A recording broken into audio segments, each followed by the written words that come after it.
Hello and welcome to defence exam master. बच्चों, मेरा नाम है शिवम सारस्वत और आप मेरे से जुड़े हुए हैं मेरे प्यारे से YouTube channel defence exam master पे। और मैं ही हूँ डिफेंस एग्जाम मास्टर। अगर आप इस चैनल पे नए हैं तो like share and subscribe to defence exam master. Bell icon जरूर दबा लेना ताकि मेरी सारी वीडियोस का अपडेट्स आपको मिलता रहे। मेरा एक पॉडकास्ट भी आता है, टॉक ऑफ द लीजेंड्स, जहाँ पे मैं बात करता हूँ हमारे फौज के उन ऑफिसर से जिन्होंने बहुत बड़ी बड़ी चीज़ें करी हैं फौज में। उनकी जर्नी अमेजिंग रही है, वो जरूर देखना। आज का जो सवाल है कोरा सीरीज क्वेश्चन नंबर 3। एक कोरा की मेरी सीरीज चल रही है जहाँ पे मैं कोरा के क्वेश्चन जो बच्चे मेरे से वहाँ पे कोरा पे सवाल पूछते हैं उनके आंसर्स करता हूँ और उन सवालों के आंसर्स मैं आपको यहाँ पे बताने वाला हूँ। ठीक है, अब ये जो लास्ट जो सवाल था मेरा, अब जैसे आप देख रहे हो कि इन सवालों के मैं टाइप करके आंसर इन बच्चों को भेजूंगा और ये बच्चे यूट्यूब पे भी मेरे को सर्च करेंगे तो इनको ये वीडियो के फॉर्म में मिल जाएगा। अब एक जो सवाल है, बड़ा मजेदार सा सवाल आया है। सवाल क्या है, सवाल देख लो। सवाल बहुत मजेदार सा है, देखो। What if I couldn't clear the CDS even a single time and clear the AFCAT in the final attempt. ठीक है, तो क्या होगा? Will it affect my selection SSB for not being serious towards it?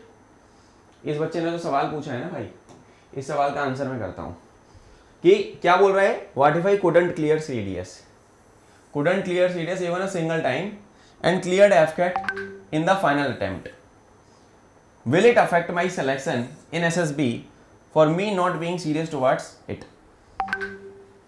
CDS combined defence services examination UPSC के द्वारा conduct कराया जाता है और आर्मी नेवी एयरफोर्स में अगर आप ग्रेजुएशन के बेसिस पे एज एन ऑफिसर ज्वाइन करना चाहते हो तो आप सीडीएस का एग्जाम लिखेंगे।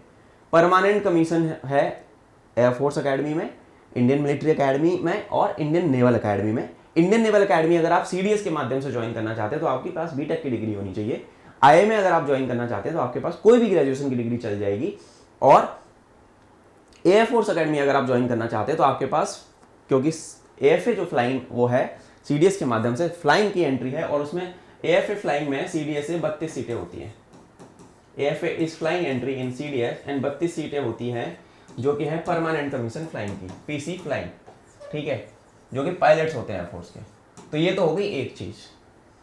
और ओटीए होता है फिर, जिसमें लड़के लड़कियां दोनों ज्वाइन करते हैं। लड़कियों की सीटें कम होती है, लड़कों की ज्यादा होती है। That is a short service commission, 10 years का एसएससी होता है वो, जो कि बाद में 4 साल का एक्सटेंशन मिल जाता है। अब मैं इस बच्चे के सवाल पे आता हूं। ये भाई बोल रहा है कि what if I couldn't clear CDS even a single time and clear the AFCAT in the final attempt. कहने का मतलब ये है कि जो यूपीएससी का एग्जाम है ना, सीडीएस टफ है। मैंने खुद सीडीएस 5 बार पास किया है भाई, बहुत दम लगती है सच बताऊं तो। कोई भी अगर तुमको बोल रहा है ना कि सीडीएस ऐसे ही हो जाएगा, इस यूट्यूब चैनल पे चले जाओ, वहां से देख लो, कम से कम 6 महीने की डेडिकेटेड प्रिपरेशन किसी ऐसे इंसान के साथ लग के लगना पड़ेगा जिसने खुद पेपर पास किया है, जिसने एसएसबी दिए हैं, जिसको फौज के बारे में पता है, जिसको चीजें पता है, जिसने करा है खुद। उसके साथ आपको लगना पड़ेगा, आपको मेंटर ढूंढना पड़ेगा, तब आपका सीडीएस निकलेगा। और अगर आपका सीडीएस नहीं निकला, इस भाई ने ये बोला कि मेरा सीडीएस नहीं निकला, तो एफकेट की जो एज लिमिट है ना, सीडीएस आप 24 में ओवरेज हो जाते हो, सीडीएस में आप 24 में ओटीए भी ओवरेज हो जाते हो, 23 में आईए में गया, 24 में हो गया। पर एफकेट में आपको 2 अटेम्प्ट एक्स्ट्रा मिलते हैं। यानी कि जब ये बच्चा ओटीए से ओवरेज हो गया तो इसने एफकेट पकड़ा, क्योंकि ये सीडीएस तो पास कर नहीं पाया, तो इसने एफकेट देना चालू किया। एफकेट जो है वो 2 घंटे का पेपर है, 2 आवर एग्जाम। ठीक है, 300 मार्क्स का।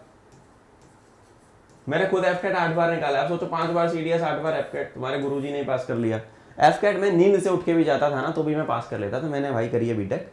ठीक है, एफकेट इतना इजी एग्जाम है, देश के अंदर अगर मैं सबसे इजी एग्जाम किसी को मानूंगा वो एफकेट है। बच्चे उसको भी नहीं पास कर पाते क्योंकि पढ़ते नहीं है यार, सबसे बड़ी तकलीफ है बच्चे पढ़ते नहीं है। अब इस बच्चे ने कैसे भी हाथ पैर मार के पास कर लिया। जो इसका मेन सवाल है उस पर मैं अगर आऊं, will it affect my selection in SSB for me not being serious towards my CDS? Real reason है ना, जो कि रियल रीजन है इसका, कि मैं सब सीडीएस की तैयारी जब करता था तो मैं सीरियस नहीं था, पर मैंने एफकेट जब पास कर लिया है और मैंने आखिरी टाइम में पास किया। ऐसे एग्जांपल्स रहे हैं मेरे खुद के फ्रेंड सर्कल में, ऐसे एग्जांपल्स रहे हैं कि लड़कों के एफकेट नहीं निकले, अगर एफकेट निकले भी तो स्क्रीन आउट हो गए, है ना। और फाइनल अटेम्प्ट में गया वो बंदा और गया, रिकमेंड हुआ, मेरिट में आ गया और ऑफिसर बन गया पास आउट होके। ऐसे एग्जांपल्स मैंने देखे हैं अपने पर्सनल लाइफ में, अपने जीवन में, अपने मित्रों के बीच में देखे हैं। पर जो बच्चा ऐसे जा रहा है, जिसने सीडीएस, उसे पूछा तो जाएगा, ऑब्वियसली सवाल आपके सामने आने वाला है। पर अगर आप सीडीएस नहीं पास कर पा रहे तो कहीं ना कहीं आपने पढ़ाई नहीं करी। ये बात आपको एक्सेप्टेंस मोड में रखनी पड़ेगी कि जो मैंने पढ़ाई नहीं करी इसलिए मेरा सीडीएस नहीं निकला। आप एक्सेप्ट कर लो, बोर्ड वाले भी इंसान हैं, they will understand your point कि आपने पढ़ाई नहीं करी उस टाइम पे। पर हाँ, आप ये एग्जाम पास कर रहे हो, आपके अंदर आप सीरियसनेस है, आप ये करना चाहते हो कैसे भी करके। यू भी, हम कहते हैं ना कि डिजर्विंग बनो फिर डिजायर करो, पहले डिजर्विंग बनो फिर डिजायर करो।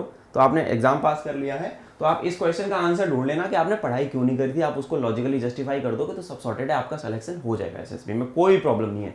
आई होप इस सवाल से आप जस्टिफाइड है। और कोई भी डाउट होगा मुझे कमेंट में बताना। जय हिंद, मिलता हूँ अगली क्लास में। I will see you in the uniform soon.